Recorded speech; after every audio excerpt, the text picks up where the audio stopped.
que sea. Vamos a empezar sobre el tema de las cartas católicas. Bueno, las cartas católicas son los escritos neotestamentarios que nos han llegado con los nombres de Carta de Santiago, primera y segunda carta de Pedro y carta de Judas, ¿cierto? La denominación de estas cartas católicas es atribuida por el antiguo historiador Eusebio en su historia eclesiástica, en las 7 cartas que no entran en el Corpus Paulino. ¿Qué quiere decir esto? Que las cartas no hacen parte de la tradición paulina. ¿Por qué? Eso lo vamos a ver más adelante en la siguiente diapositiva. Porque las cartas católicas son para toda la Iglesia universal. No es para una comunidad particular como lo tenía, como a las que fue dirigida a la hora de redactarlas Pablo, como los Efesios, los Corintios, no. Entonces, por esa es la misma razón fundamental en que las cartas católicas no hacen parte de ese corpus paulino. Entonces, son cartas que son totalmente diferentes y tienen una connotación totalmente distinta. La carta de Santiago tiene una connotación muy sapiencial, que es una manera de enseñarle a vivir a la gente, ¿cierto?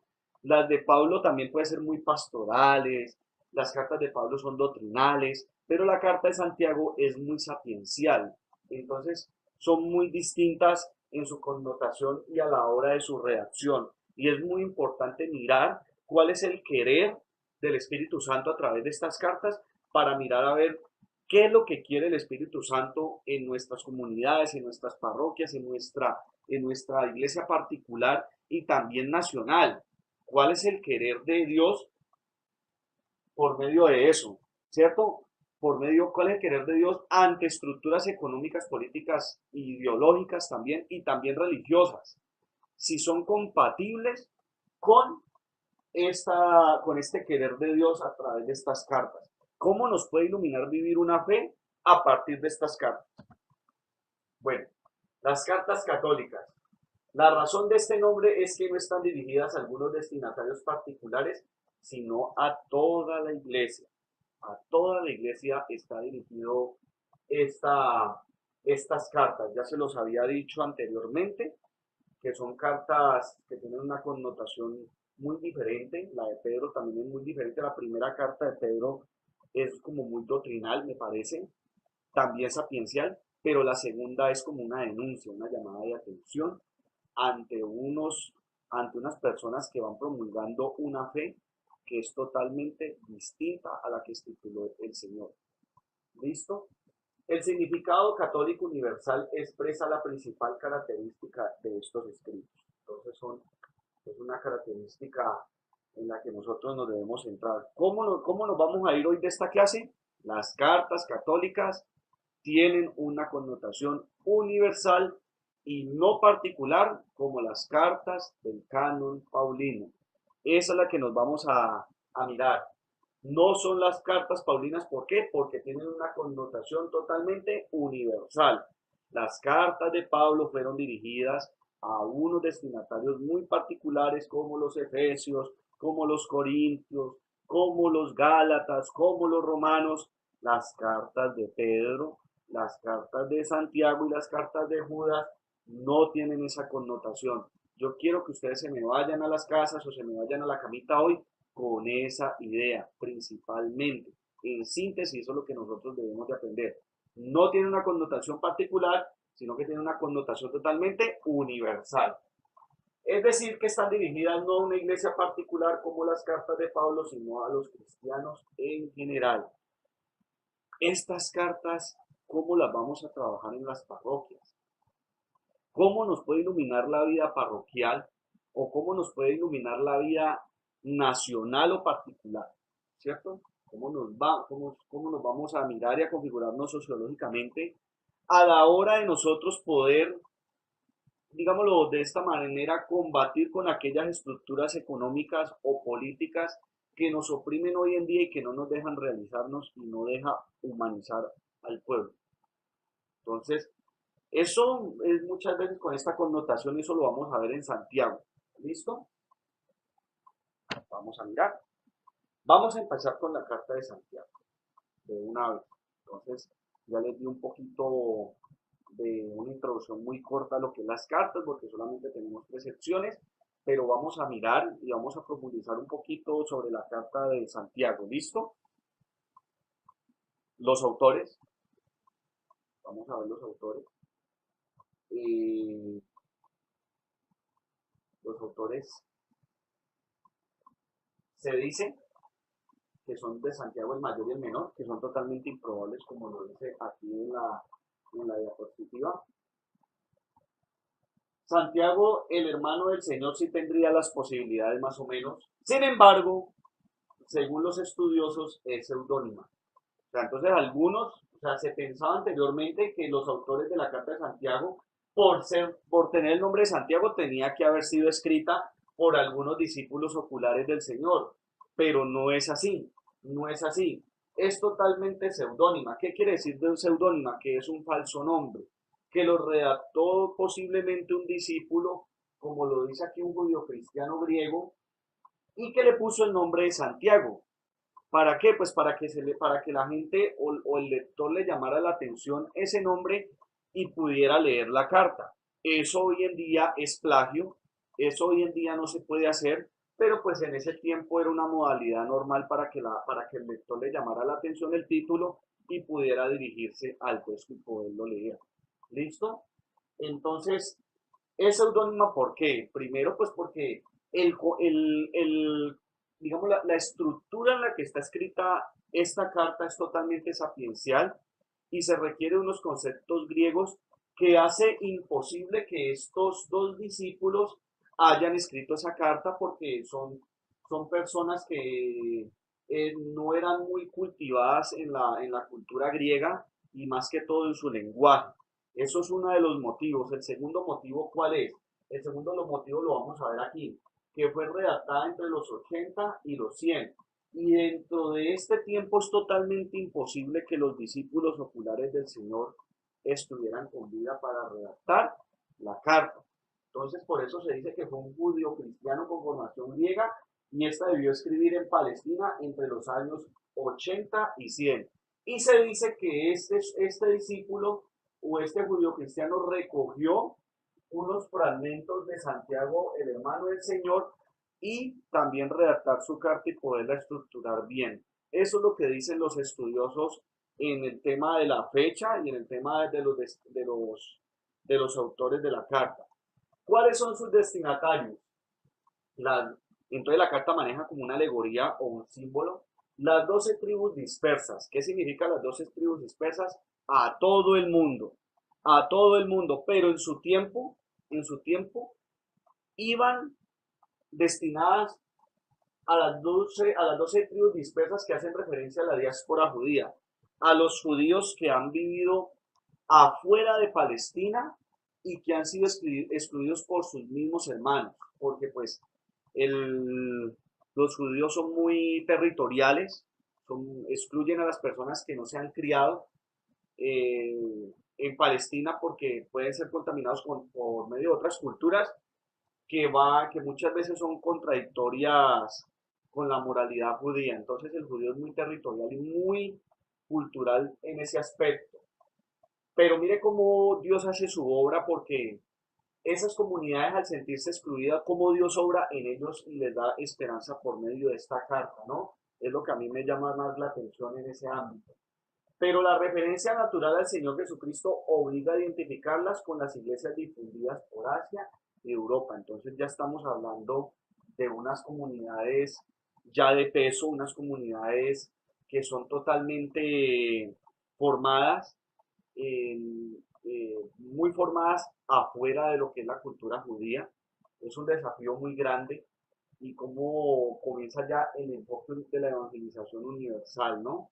Ante estructuras que son muy complicadas de desmontar, pero que Dios se vale de estas cartas para poder identificar y podamos tener el discernimiento de si lo que nosotros estamos viviendo en estos momentos, ese marco interpretativo de la manera de ver la vida, complementa con el proyecto de Dios hacia nosotros. Vamos a seguir con esto. El género de la carta. El género de la carta. Solemos llamarla carta. ¿cierto? Aunque carta tiene muy poco, apenas un escueto saludo convencional. Entonces, mire cómo eh, vamos profundizando eso. Tampoco es una homilía o un tratado. A lo que más se parece es a un escrito sapiencial del Antiguo Testamento. Pues mire que es un libro que le enseña a vivir a una comunidad, que nos puede enseñar a vivir a nosotros en nuestras parroquias o, como le dije anteriormente, en la iglesia particular, ¿cierto? Con mayor semejanza a las breves instrucciones temáticas del eclesiástico, o sea, tiene una semejanza con el eclesiástico, muy bonito, y a la cadena de refranes y aforismos del libro de los proverbios. Entonces tiene una semejanza a lo que es el eclesiástico y a los proverbios. Entonces es muy importante ver esto porque en sus títulos vamos a ver cómo Santiago va enseñándole a la comunidad el tema de la fe, el tema de las pruebas, el tema de las tentaciones, el tema de la lengua, que es un tema muy bonito, muy principal en la que nosotros a veces caemos en tentación y nos cuesta trabajarlo, y también el tema de los ricos y el tema de los pobres, como el rico no, que no es malo ser rico, pero el rico que se identifica y expresa su individualidad por medio de la riqueza, ahí está el bendito problema. El rico tiene que expresar su individualidad a través de lo que Dios le ha dado y del querer de Dios en su vida. Eso es lo principal y eso es lo que nosotros vamos a ver con esto. Entonces, un escrito sapiencial. ¿Cómo nos vamos a ir a la cama? Santiago es un escrito sapiencial. ¿Listo? Bueno, entonces, yo me corro por aquí un poquito. La carta de Santiago es un escrito de carácter sapiencial. Es decir, muestra la sabiduría del discernimiento. Eso es lo que nosotros vamos a ver en el segundo tema, del discernimiento cristiano. En diferentes situaciones se dirige hacia comunidades de judíos convertidos al cristianismo y considera los problemas que éstas enfrentaban hacia los finales del siglo I, ¿cierto? Esas estructuras, esas persecuciones. Santiago hace gran énfasis sobre la vivencia y práctica del Evangelio, la cual se debe manifestar en actos concretos. En esta carta también encontramos los pasajes más violentos del Nuevo Testamento en contra de los ricos. Se trata de un verdadero tesoro de la tradición cristiana primitiva.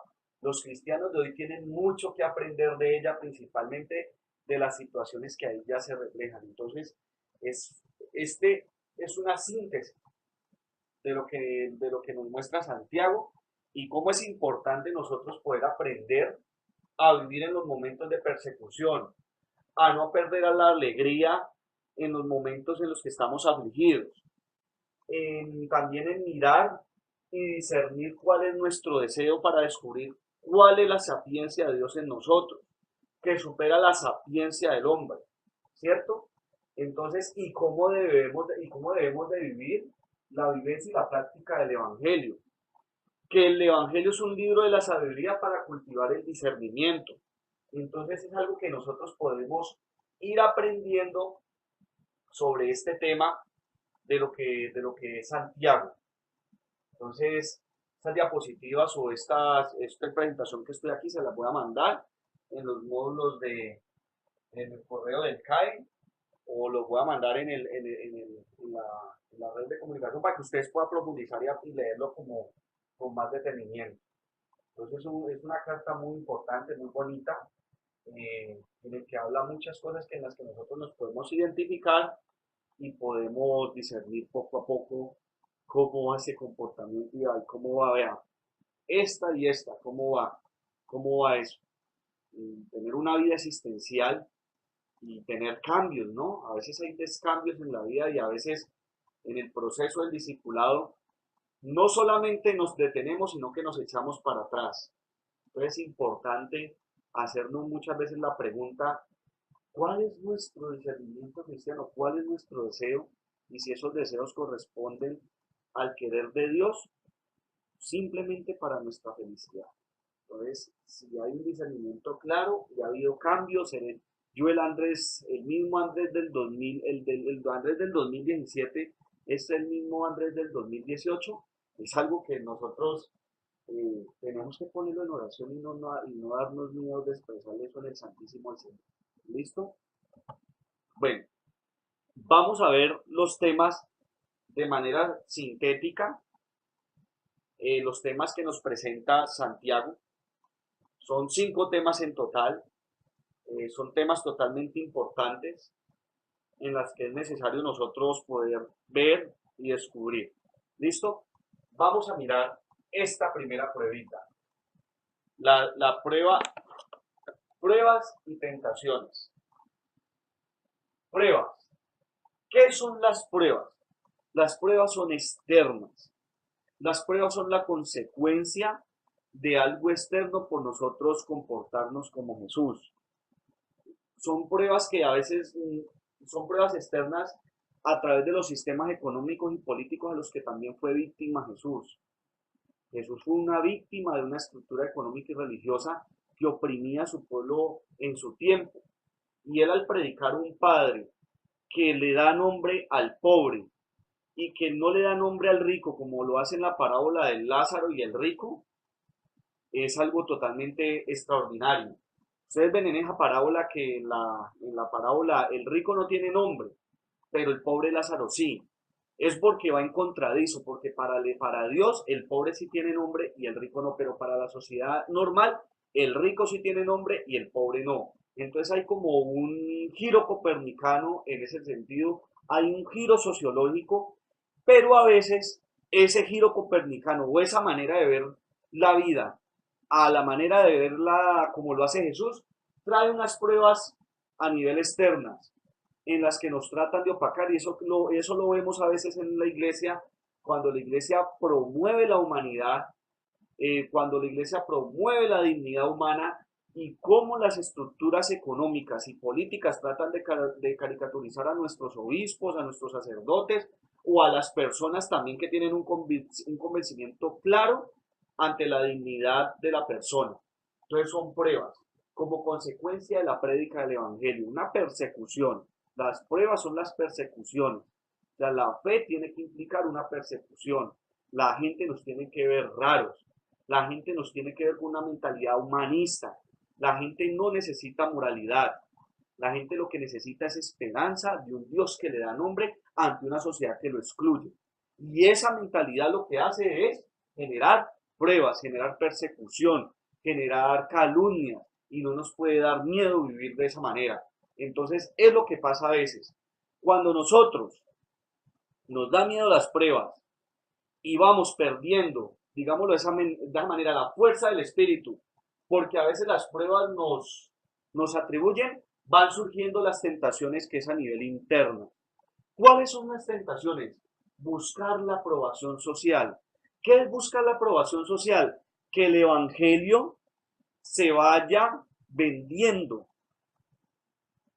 y acomodándose ante aquellas estructuras en las que las personas, entre comillas, no quiero ser como excluyente, a las que el mundo, acomodar el evangelio al mundo, a las estructuras, para que el evangelio no talle, para que el evangelio no lance ampolla. Y muchas veces, como nos dan miedo estas pruebas, y siempre estamos buscando la aprobación social, el evangelio va perdiendo su fecundidad, el evangelio va perdiendo su esencia. Y entonces, por lo tanto, Jesucristo, que es una noticia interesante, se va volviendo un cliché y se va volviendo lo más triste del mundo. Hemos convertido lo más apasionado y lo más alegre en algo triste. Jesús se nos convirtió en un cliché porque siempre nosotros estamos buscando la aprobación social para no sentirnos excluidos. Nosotros siempre tenemos no que buscar la aprobación social, sino la aprobación de Dios, para que nosotros no le quitemos la autenticidad al Evangelio. El Evangelio es auténtico y nosotros cada rato tenemos que estar cultivándonos. ¿Para qué? Para nosotros soportar las pruebas, para nosotros poder vivir con alegría ante las pruebas y que no tengamos las tentaciones de opacarnos el espíritu o el primer amor simplemente porque vivir el evangelio es complicado, porque es así, nos trae alegría, nos trae esperanza, pero no es complicado. Y algo que nos enseña las pruebas y las tentaciones es que las pruebas, por más persecuciones y por más sufrimiento que nos genere, no tienen la última palabra. El sufrimiento, la prueba y la persecución no tienen la última palabra. La última la palabra la tiene el Señor, dándonos esperanza y dándonos felicidad a través de las pruebas. Porque es que no hay felicidad sin pruebas. Nosotros no podemos vivir, ay, como decían los griegos, en plena ataraxia, sin problemas, tranquilidad, mar, playa, no. Transformar nuestra vida parroquial, transformar los parques, transformar a los jóvenes que están perdidos en las drogas, transformar a las personas que le hacen daño, genera pruebas, genera peligro, pero nosotros tenemos que comprender y tenemos que aprender a cultivar que estas pruebas no tienen la última palabra y que en última son bienes que son cultivados en el cielo, pero también están cultivadas aquí y que nosotros cuando estemos viejitos vamos a mirar el mundo y vamos a mirar nuestra vida y vamos a sentir una gran satisfacción, porque muchas veces cuando uno está bien, cuando estemos viejitos vamos a tener las ganas de evangelizar, pero no vamos a tener las fuerzas. Entonces por eso mire como Santiago nos enseña el día de hoy el tema de las pruebas y de las tentaciones, que nosotros vamos a tener pruebas con la prédica del Señor, pero también vamos a tener muchas tentaciones a la hora de nosotros buscar la aprobación social. Por eso las redes de comunicación o las redes sociales tienen tienen mucha fuerza. ¿Por qué? Porque nosotros estamos siempre buscando la aprobación social de nuestras vidas ante un like, ante un me gusta, ante comentarios de la gente que hacen en nuestras redes sociales. Es algo que se nos ha convertido y que yo también principalmente he caído en esa tentación y que precisamente en la sabiduría cristiana vamos a mirar cuál es el deseo, cuál es el discernimiento del deseo. Entonces vamos a mirar el segundo tema, sabiduría cristiana. No confundirla con el ilustrado o el sabio, el inteligente, el que lee libros, como soy yo, no es un sabio, es inteligente, pero no es un sabio. Hay muchos inteligentes, hay muchos políticos ilustrados en nuestro país, hay muchos que han estudiado derecho y que saben mucho, hay muchos médicos que son personas buenas, pero que muchas veces no son sabias en su libre elección, porque muchas veces cultivamos nuestros deseos ante esas estructuras económicas que es el placer, que es el poder, que es el dinero, y a veces esos deseos nos hacen tomar unas decisiones tal vez verdaderas, pero no bondadosas, y si no son bondadosas, y si la bondad o el bien de una decisión no complementa con lo verdadero que es la decisión, nos hace esclavos. Entonces por eso nosotros miramos la corrupción, que son personas inteligentes, son personas ilustradas, pero no son personas sabias porque no buscan la que no buscan el bien común. ¿Por qué? Porque una cultura, un sistema económico les ha enseñado que el dinero es la respuesta de nuestras vidas. Y lo que hace la Carta de Santiago a través de la sabiduría cristiana es discernir cuál es nuestro deseo, si el deseo es el dinero, nuestro deseo es el poder, si nuestro deseo es el placer y cómo nosotros fundamentamos la vida dentro de ese deseo, ¿no? El vivir bien como una consecuencia de una meditación de la palabra, pero hay algún dilema ahí. ¿Cómo vamos a fundamentar o qué autoridad es la que mira si el deseo que vamos a, en el deseo en el que vamos a fundamentar la vida es tan legítima o no? Pues ahí entra el papel de la fe de lo que es la palabra.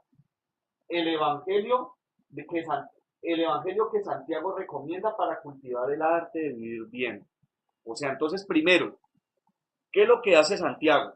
¿O qué es lo que hace Santiago o invita a la comunidad? A discernir el deseo. ¿Cuál es el deseo que cada uno de nosotros tenemos? ¿Cuál es el deseo? Discernirlo. Discernirlo qué tan bien o qué tan verdadero es ese deseo. Y finalmente, ponerlo entre paréntesis con la meditación de la palabra. Si el deseo en la que nosotros fundamentamos nuestra vida y vivimos bien, complementa con la meditación de la palabra, y si no es así, comenzar a cultivar nuestra vida o nuestro vivir bien por medio de la lectura del Evangelio. ¿Listo? No de las películas santas, no a la fe cinematográfica, que no estoy diciendo que es mala, sino a la fe cultivada por medio de la meditación, perdón. ¿Estamos de acuerdo? Entonces la sabiduría cristiana es un don de Dios que se adquiere simplemente cuando nosotros le dedicamos tiempo a la meditación de la palabra. Es algo muy importante, muy bonito, algo muy sintético que yo pude recoger en esos libros en las que yo saqué esta información, y es algo que nosotros debemos de mirar y de tratar de ver bien. Vamos al tercer tema, conflictos entre ricos y pobres. Para la comunidad cristiana hay una inversión social. Yo les hablé de un giro copernicano o de un giro social. ¿Cuál es la manera de ver el pobre en la sociedad? El pobre no tiene nombre y el rico sí. Al rico sí le brindamos pleitesía y al pobre no. Pero en esta carta hay una inversión social. Lo que hacemos es que el pobre tiene nombre como en la parábola de Lázaro y el rico no. Es algo que es totalmente importante que nosotros debemos de ver. El pobre como heredero del reino de Dios. Es heredero. Y son los preferidos de Dios. Y son los consentidos de Dios. ¿Listo? ¿Por qué? ¿Por qué son los consentidos de Dios? ¿O por qué Santiago puede llegar a mirar de esta manera? Porque es que el rico siempre tenía la concepción de que era rico, era porque era bendecido por Dios. Mientras el pobre no. El pobre era pobre porque de alguna manera fue castigado o por un pecado que había cometido él y por eso Dios lo había desheredado. Y de esa manera las élites religiosas y las élites urbanas o ideológicas legitimaban ese pensamiento y le hacían creer al pobre que era pobre simplemente porque había cumplido un pecado, pero no, el pobre era pobre porque algunas élites por medio de sus estructuras sus estructuras económicas o organizaciones económicas y políticas excluían más al pobre, buscaban su propio beneficio, pero excluían más al pobre como pasaba en el templo de Israel, ¿no? Entonces, es algo que nosotros debemos de trabajar. Uno no es pobre porque Dios lo haya querido hacer así. Uno a veces es pobre o a veces uno no se ha realizado económicamente, es por estas estructuras que plantean los ricos de enriquecerse más. Y eso es lo que la iglesia tiene que tomar postura muchas veces porque Santiago nos enseña eso. La iglesia tiene que velar si las estructuras que componen las élites urbanas o los pocos, o los poderosos, o los económicos, o los financieros, son legítimos para el bien común. La iglesia tiene que poner de su parte en eso y nosotros tenemos que mirar con discernimiento si por la persona que votamos o si o por los candidatos que votamos, no voy a decir nombres, o si no por las personas a las que nosotros mandamos al Senado, a las cámaras, corresponde a que nosotros podamos salir de aquí. ¿Listo?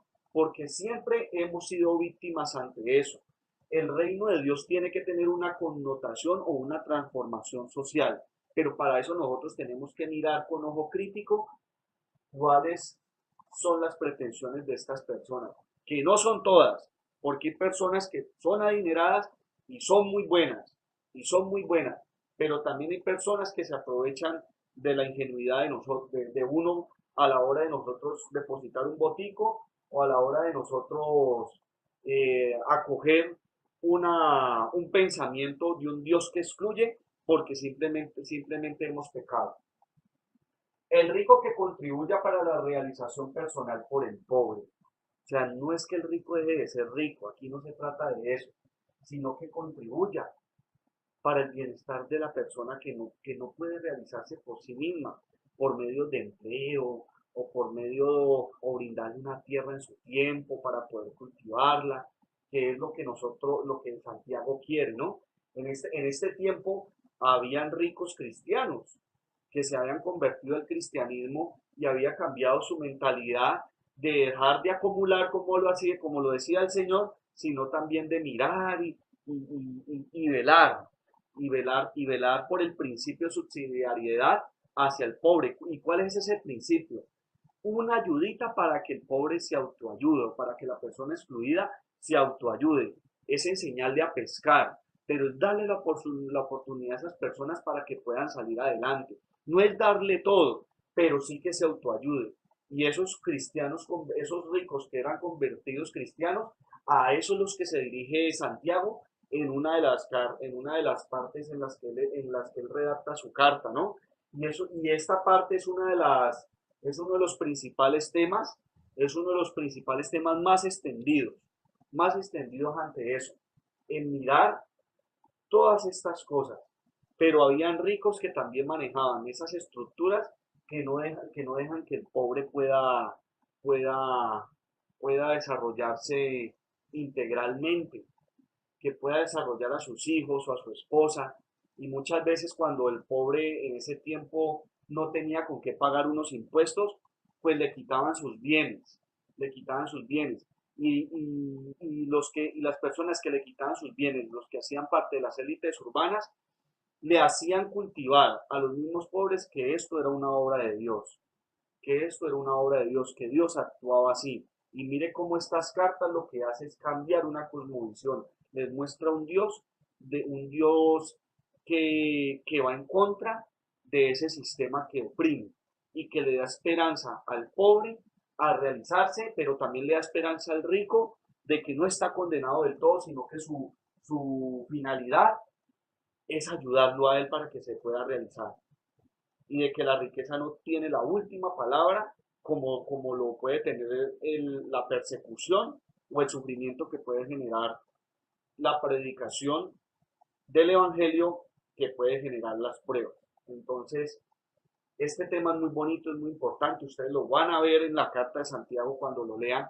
Es muy importante que lean esa carta y verá cómo nos va ayudando y nos va dando la esperanza de transformar el mundo, pero más que todo de transformar el mundo y nuestro ámbito, nuestro mundo, no el mundo universal, nuestro mundo, nuestra parroquia, nuestra ciudad.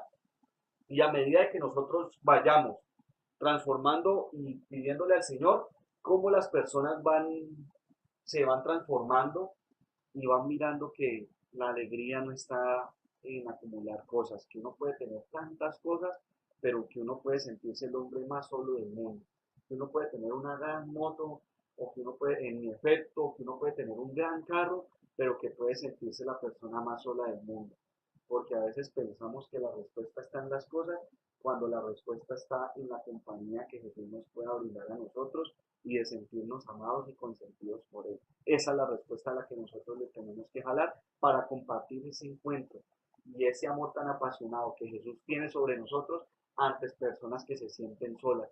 Más que todos a estas también, pero también al pobre. Eso es lo principal. Vamos a seguir con los dos temas. Fe práctica y fe teórica. La fe práctica es que transformar el mundo, ¿cierto? La inmundicia y la maldad no basta con la inmundicia y la maldad, transformar eso, transformar el encuentro que nosotros tenemos con Dios y manifestarle a la gente ese amor para nosotros ir acabando con esto. ¿Por qué sufre la inmundicia y la maldad? Pues por los deseos que nosotros podemos cultivar en la sabiduría, en lo que nos propone que esta parte de la carta de Santiago, discernir el deseo, porque hay deseos que nos llevan a qué? A la inmundicia y a la maldad, nos hacen más egoístas. Y cuando a veces hay que personas nos quitan esos deseos, tenemos una intolerancia total, una agresividad total, porque nos le metemos en esos territorios, ¿no? Entonces la inmundicia y la maldad, una transformación, no predicando doctrina, no predicando moral, no predicando liturgia, sino predicando un Dios que no nos deja solos. No basta escuchar el Evangelio, la religión pura e intachable ante Dios, el gnosticismo y la experiencia intimista de la religión. ¿Cuál es la religión pura e intachable ante Dios? La transformación. O sea, mirar de qué manera nosotros vamos transformando el mundo por medio de nuestras obras, enseñarle a vivir a la gente, darle misericordia, enseñarle a la gente a darle esperanza en las pruebas y en las tentaciones y en los pecados, que a pesar de que nosotros tenemos o estamos empecatados o estamos llevados del catre, Dios está ahí con nosotros acompañándonos. El gnosticismo es una religión o es un movimiento que tenía una experiencia muy intimista de la religión, o sea, por decirlo hoy como por ejemplo, ir un domingo, ir a misa, tener una experiencia de Dios y esconderme en mi burbuja después en mi casa. pero no tener una transformación social en la parroquia. Cómo nosotros vamos a la parroquia y nuestra fe, que no solamente basta escuchar la misa, puede encarnar las problemáticas que hay en una parroquia en particular. Entonces, la fe práctica con la fe teórica, y acordémonos de la famosa palabra de Santiago, ¿no? Muéstrame tu fe sin obras, que yo con mis obras te mostraré mi fe. Entonces, no es que la fe esté aquí y las obras aquí, sino que cuando yo tengo fe, implícitamente hay obras, hay obras. Hay gente que hace obras para que las miren. Hay obras sin fe. Hay obras sin fe para cultivar nuestro egoísmo. Hay obras sin fe. Y a veces hay gente en las parroquias así. Y perdónenme que se los diga. Pero nosotros tenemos que cultivar, es un encuentro con el Señor. Y en ese encuentro nosotros vamos obrando, no para alimentar nuestro egoísmo, sino para alimentar nuestro encuentro con el Señor. Que el encuentro del Señor sea algo que nos lleve a hacer algo por aquella persona, no para generar un poder o un monopolio o un ministerio en una parroquia, sino para el servicio de aquella persona. ¿Listo? Y vamos con la última ya para no extendernos tanto. El tema de la lengua es uno de los temas que muy pocas cartas, ni las paulinas, ni los evangelios, ni ninguna carta católica la especifica tanto como la especifica Santiago. Es uno de los grandes problemas de las comunidades. La comunidad como un nido de desentendimiento. O sea, miren, las parroquias a veces están llenas de chismes o desinformaciones. Una palabra más bonita, pues. Toda la historia nosotros estamos en eso. En toda la historia. Cuando hay problemas, o cuando hay desentendimientos, o cuando hay desinformaciones, el espíritu comienza a apagarse en la comunidad. El descontrol de la lengua produce chisme, difamación, que acaba con el espíritu de la comunidad. Y cuando se acaba con el espíritu de la comunidad, no hay transformación social. Se extingue el espíritu por competencias, por ganas de mostrar la fe, por obras para alimentar nuestro egoísmo. Entonces mire que a veces surge eso. La lengua es un órgano pequeño que puede gloriarse de muchas cosas grandes. Y Santiago lo compara como un timón de un barco. Un timón es muy pequeño para la majestuosidad que es un barco. Y cómo la lengua puede afectar la dignidad de una persona. Todos los días tenemos que pedirle al Señor por nuestra imprudencia, para que nosotros podamos cultivar esa prudencia y poder mirar de cómo vamos a realizar la corrección fraterna, porque hay conflictos, los conflictos son normales. El Papa lo ha dicho, conflictos sí, pero violencia verbal no, porque los conflictos hacen parte de nuestra diferencia. Ahí el problema es cómo solucionamos las cosas y cómo podemos nosotros contribuir para la resolución de conflictos, pero también mirar de qué manera nosotros podemos también ir trabajando en nuestra inteligencia emocional, porque hay personas que desafortunadamente han venido de familias disfuncionales y lo único que hacen es hacer daño, pero nosotros no podemos devolverle ese daño que nos han hecho, sino también de qué, por medio de la fe práctica, ayudarlo a la corrección fraterna y orar por su conversión. Ojo, puede sonar muy bonito, y sí, como lo dicen muchas personas, pero hay que orar, hay que orar. El freno y el direccionamiento con la lengua es un órgano muy ambiguo. Con la lengua podemos hablar muchas cosas bonitas, como lo estoy haciendo yo con ustedes en esta clase, pero a los 5 minutos también podemos hablar cosas catastróficas. Y eso es lo que nosotros tenemos que aprender a cultivar. Entonces, es todos los 5 temas de Santiago. Esta es la primera sección. Dentro de 8 días vamos a profundizar a Pedro, o en la siguiente sección, perdón. Y espero que les haya gustado. Espero que esto los motive a leerse estas cartas.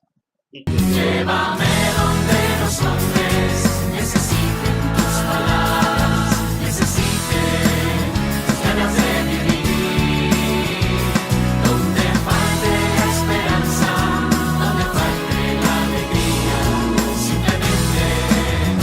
saber de ti.